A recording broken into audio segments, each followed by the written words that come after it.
ऋषि मुनियों की पावन धरती, देश धर्म का नाता है। कहते सारे लोग यही हैं, गो हमारी माता है। जाग उठो ओ भारतवासी, जाग उठो ओ भारतवासी, गो पर छुरियां चलती हैं। बंद करो गो माँ की हत्या, सारी जनता कहती है। बंद करो गो माँ की हत्या, सारी जनता कहती है।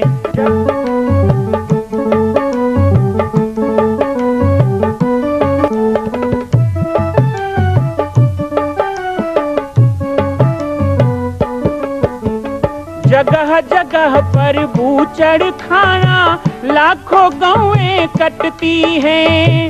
किसे सुनाए व्यथा हमारी, नैना नीर बहाती हैं। रक्षा करना गौ माता की, रक्षा करना गौ माता की, गीता ज्ञान सिखाती है। बंद करो गो माँ की हत्या, सारी जनता कहती है। बंद करो गो माँ की हत्या, सारी जनता कहती है।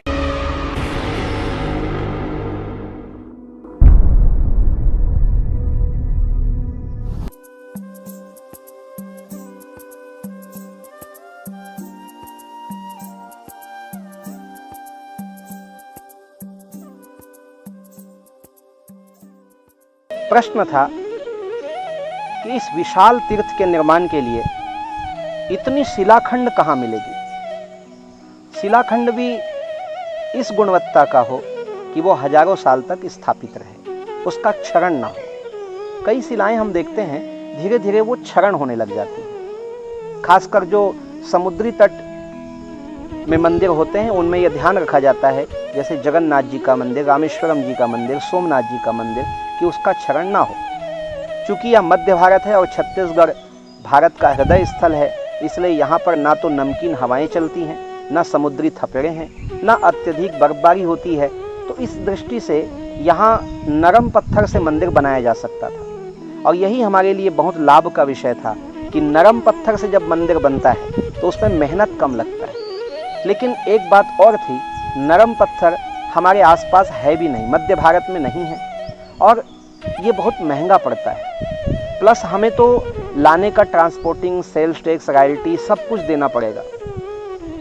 स्वरण शर्मा जी जो हमारे शिल्पी थे, उन्होंने सुझाव दिया कि बाबा जी एक बार आप हमारे साथ राजस्थान चलिए। तो परम पूज्य सद्गुरुदेव भगवान, मैं स्वयं, स्वरण शर्मा जी और हमारे राजनांदगांव से दुर्गा शरण गुप्ता जी, हम लोगों ने जाने का कार्यक्रम बनाया। एक छोटी सी जिज्ञासा है प्रभु, लीला पुरुषोत्तम भगवान श्री कृष्ण की लीला कथा में उद्धव प्रसंग पर प्रकाश डालने की कृपा हो भगवान। बहुत ही अद्भुत प्रसंग पर पाठक प्रदेशी जी ने जिज्ञासा रखी। ये ऐसा प्रसंग है जिसमें संपूर्ण वेदांत का निचोड़ है, संपूर्ण उपनिषद का सार इसमें है। भगवान वासुदेव श्री कृष्ण ने श्री उद्धव जी के माध्यम से भक्ति की महिमा को उजागर किया। भक्ति क्या है? कहा गया कि 4 प्रकार के भक्त होते हैं, अर्थार्थी, जिज्ञासु, ज्ञानी और भक्त। लेकिन ये चारों भक्त में सबसे प्रिय परमात्मा को कोई है तो वो भक्त है। क्योंकि जैसे एक बालक अबोध होता है तो मां को बहुत प्रिय होता है, वो मां के हृदय के नजदीक होता है। उसके चेहरे के भाव देखकर मां उसके रोने से उसके भूख को, मां उसके रोने से उसके नींद को, मां उसके रोने मात्र से उसके खुशी को, मां उसके रोने मात्र से उनके संपूर्ण भावों को समझ लेती है।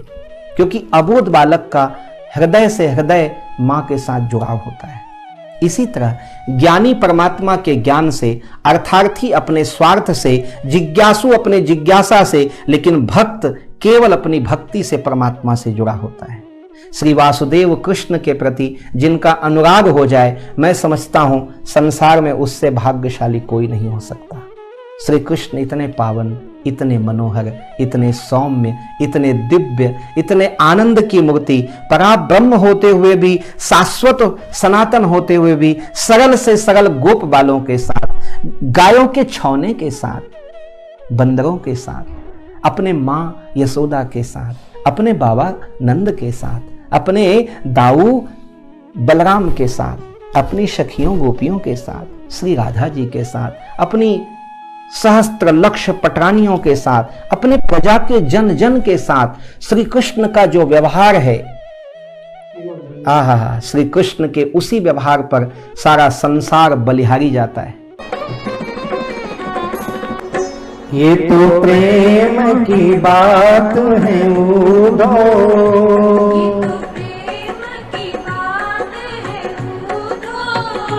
ये तो प्रेम की बात है उदो, ये तो प्रेम की बात है उदो, बंदगी तेरे बस की नहीं है,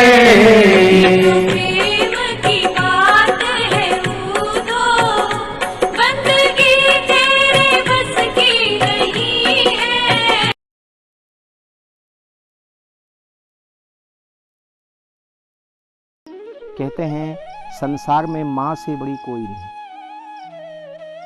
हम लोग अलग अलग समय पर कभी मदर्स डे, मातृ दिवस मनाते हैं, तो कभी हम कमर छठ, हल छठ में माताओं के द्वारा दी गई शुभकामनाओं को प्राप्त करते हैं। आज बाबा जी की पाती में 1 जुलाई के अवसर पर मैं अपने बचपन की यादें क्रम में आपको एक ऐसा संस्मरण बताने जा रहा हूं जो मेरे लिए जन्म लेने के समान ही एक अविस्मरणीय घटना है। जिस तरह मेरे शरीर का जन्म हुआ वो एक प्रारंभ की घटना होती है, जन्म की घटना। जन्म के द्वारा ही जीवन प्रारंभ होता है। उससे भक्तों के मन में जिज्ञासा है, जो लोग थोड़ा जानते हैं वो चाहते हैं कि मैं दिल्ली वाली माँ से मैं कैसे मिला और कैसे हुआ ये बताऊं, लेकिन उन दोनों को याद करना भी मुझसे संभव नहीं होता। माँ की यादें बहुत मार्मिक हैं, बड़ी हृदय स्पर्शी हैं। मैं मानता हूँ कि ये माया मोह है और हम लोग संत जीवन में जीने वाले लोग हैं, तो हमें इस माया मोह में नहीं बंधना चाहिए। लेकिन कहते हैं ना कि सच्चा प्रेम भी तो ईश्वर का ही प्रतिनिधित्व करता है। भ्रात भ्रात को हे परमेश्वर स्नेह तुम ही सिखलाते, नर नारी में प्रेम की ज्योति जग में तुम ही जलाते। ये ईश्वर का ही तो विधान है। और मैं बिल्कुल नहीं मानता कि किसी के साथ इतना जुड़ जाना, इतना आकर्षण होना, उसके लिए इतना सोचना, ये केवल एक जन्म या कुछ 5 वर्षों की घटना होगी, बल्कि मैं तो ये मानता हूं कि ये कई जन्म जन्मांतर के संबंध होते हैं। कुछ हमारे रिश्ते होते हैं जिसे हम भूल तो जाते हैं, लेकिन वो ऊपर वाला नहीं भूलता, वो रिश्ते मिलाता है। और संसार तो एक ऐसा सराय है जहाँ यात्री आते हैं, मिलते हैं और बिछोड़ते हैं। फिर भी 1 जुलाई 2008 का दिन मेरे लिए बहुत ही अद्भुत दिन रहा। विछोह क्या होता है मैंने उस दिन जाना।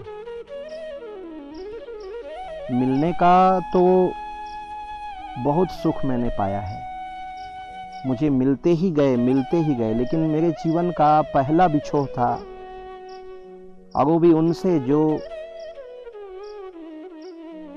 सबसे अधिक मुझे प्रेम करने वाली, सबसे अधिक जिनके मैं नजदीक रहा।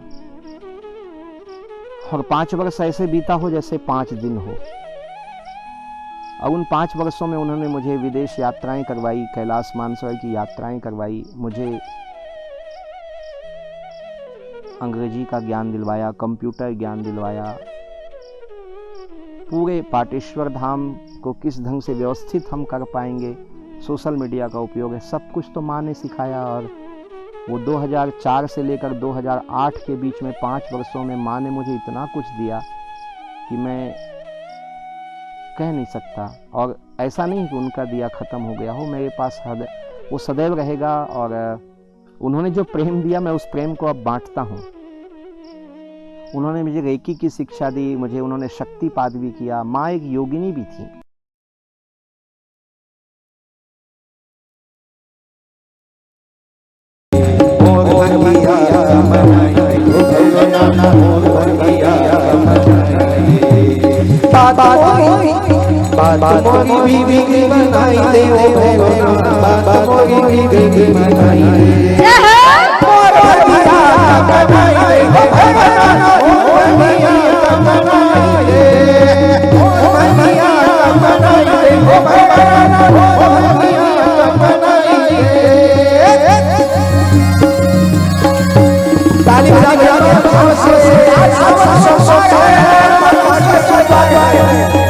कितना सुंदर नाम भोलेनाथ जी तुम्हारा, भोलेनाथ जी तुम्हारा। कितना सुंदर नाम भोलेनाथ जी तुम्हारा। जन्म जन्म का साथ भोलेनाथ जी हमारा, भोलेनाथ जी हमारा। जन्म जन्म का साथ भोलेनाथ जी हमारा, भोलेनाथ जी हमारा। जो भी तुमरा ले सहारा, जो भी तुमरा ले सहारा, जो बाबा का ले सहारा, जो बाबा का ले सहारा, हो जावे भगवारा। जन्म जन्म का साथ भोलेनाथ जी हमारा, भोलेनाथ जी हमारा। जन्म जन्म का साथ भोलेनाथ जी हमारा, भोलेनाथ जी हमारा। जय हो।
भगवा रंग कोट के पूजा या हनुमान जी। जागरूक करो। मुझे कई लोग कहते हैं राजनीति में आ जाओ, लाल बत्ती ले देंगे। अरे मूर्खों, मेरे गुरुदेव ने मुझे लाल बत्ती दिया, मेरा बाप उसे नहीं हटा सकता। ये देखो,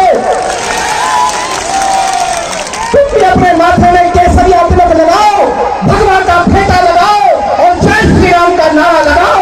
कोई बाबर की औलाद तुम्हारे दिख जाए तो बालक दास जिम्मेदार होगा, मैं गारंटी लेता हूँ।